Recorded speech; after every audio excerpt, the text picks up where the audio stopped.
मऊ रानीपुर के लेखपालों के बाद अब अधिवक्ताओं ने तहसीलदार की कार्यशैली को लेकर विरोध में नारेबाजी की। मऊ रानीपुर हमेशा विवादित रहने वाले तहसीलदार की कभी आम जनता तो कभी लेखपाल तो अब अधिवक्ता शिकायत कर रहे हैं। कुछ दिनों पूर्व जमीनों की गलत हदबंदी व गलत बरसात की शिकायत हुई तो उसके बाद लेखपाल संघ ने तहसीलदार द्वारा अमर्यादित भाषा एवं उनके खराब व्यवहार को लेकर उप जिलाधिकारी कार्यालय के बाहर नारेबाजी करते हुए तहसीलदार के साथ कार्य करने का बहिष्कार करने के लिए उप जिलाधिकारी को ज्ञापन दिया था, जिस पर उप जिलाधिकारी गोपेश तिवारी ने सभी को समझा बुझाकर शांत कराया ही था कि अब दी एडवोकेट्स वेलफेयर बार एसोसिएशन व बार एसोसिएशन मऊ रानीपुर के अधिवक्ताओं ने तहसील परिसर में तहसीलदार के विरोध में नारेबाजी करते हुए जिलाधिकारी झांसी के नाम का एक ज्ञापन उप जिलाधिकारी को सौंपते हुए बताया कि न्यायिक उप जिलाधिकारी व तहसीलदार के द्वारा न्याय में पत्रावलियों के साथ की जा रही मनमानी एवं मर्जी के विरोध में अधिवक्ता गण द्वारा आक्रोश व्यक्त किया गया एवं पीठासीन अधिकारी होने के अधिवक्ता गण से कार्य के दौरान गलत व्यवहार करने का कड़ा विरोध किया। उक्त अधिकारी गण के न्यायालय सर्वसम्मति से बहिष्कार करने का निर्णय लिया गया एवं प्रस्ताव पारित किया और जिलाधिकारी झांसी एवं राजस्व विभाग लखनऊ को प्रेरित कर बताया कि जब तक अधिवक्ताओं तक सही निराकरण नहीं हो जाता तब तक न्यायालय का बहिष्कार रहेगा।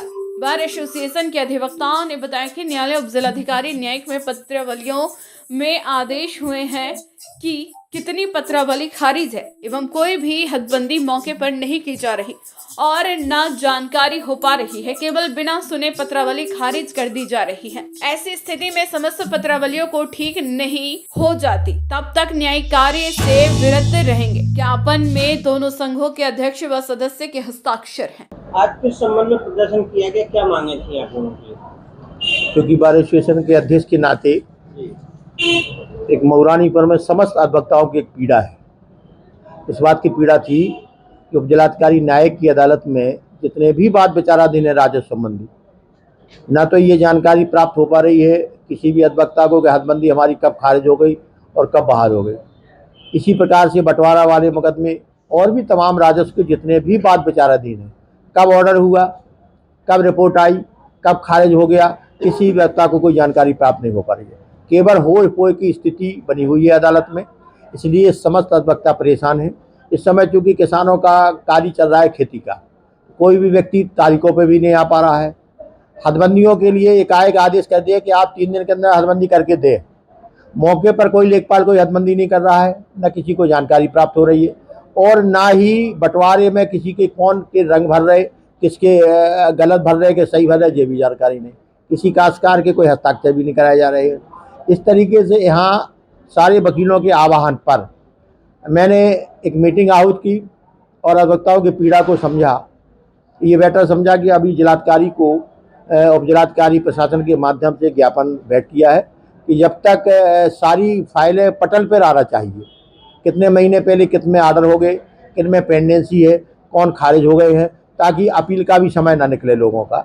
तो वो सारी चीज़ें हैं। बाकी प्रशासन के साथ हम लोग हैं, न्यायिक कार्य तो मुझे करना ही है हम लोगों को और सहयोग भी देना है, लेकिन सहयोग के साथ वो भी हम लोगों का सहयोग प्रदान करें तभी वो, वरना हम लोग जो है न्यायिक कार्य से आज व्रत रहे हैं और आगे भी अगर समस्या का निदान नहीं हुआ तो आगे भी इसी प्रकार से हम लोग न्यायालयों का बहिष्कार करेंगे।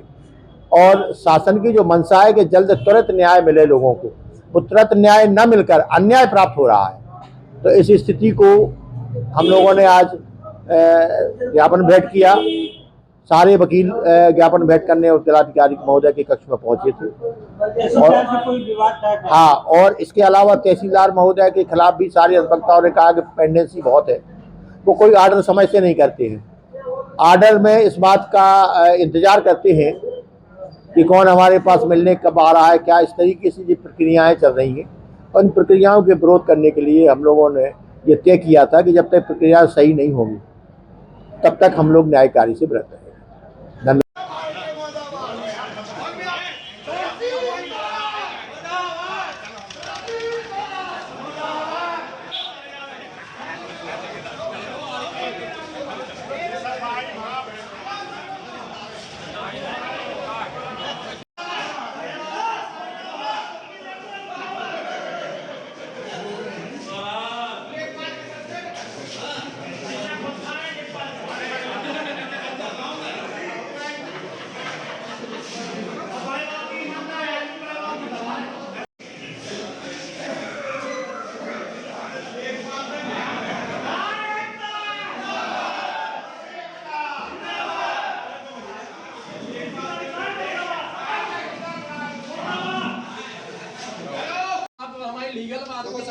दाबी में सर अब गौर करें आप वकील से ज्यादा पैसा प्राइवेट कर्मचारी कमा रहा है। जितना हो गया सर वो तो हो गया, आगे चल नहीं है ना हो, अब इसलिए आप गौर करें, इसलिए आज हम लोग आए सर। जब न्यायालय में काम करेंगे ये लोग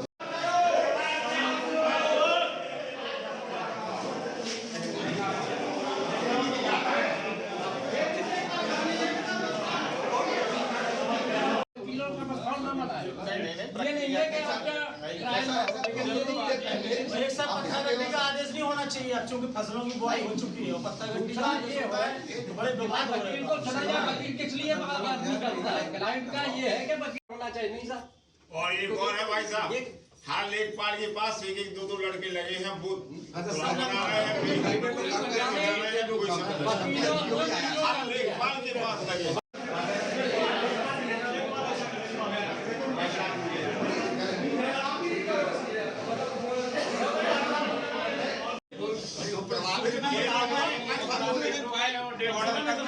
किस रकम में से निकाल? एक फाइल नहीं है, कई फाइल है, 4-5 फाइल तो मेरी है। कई मामलों में आपकी ये भी नहीं न्यायालय द्वारा देखा जाता है कि शामिल भी है, उसमें पर्याप्त शामिल है, कुछ है कि नहीं है, फिर भी ऑर्डर में आगे कोरा पेश हो गए, वो हो गए, ये भी नहीं देखा जा रहा है। ये तो न्यायालय को देखना चाहिए कि भाई डिफेंडेंट पे अगर तामीली है कि नहीं।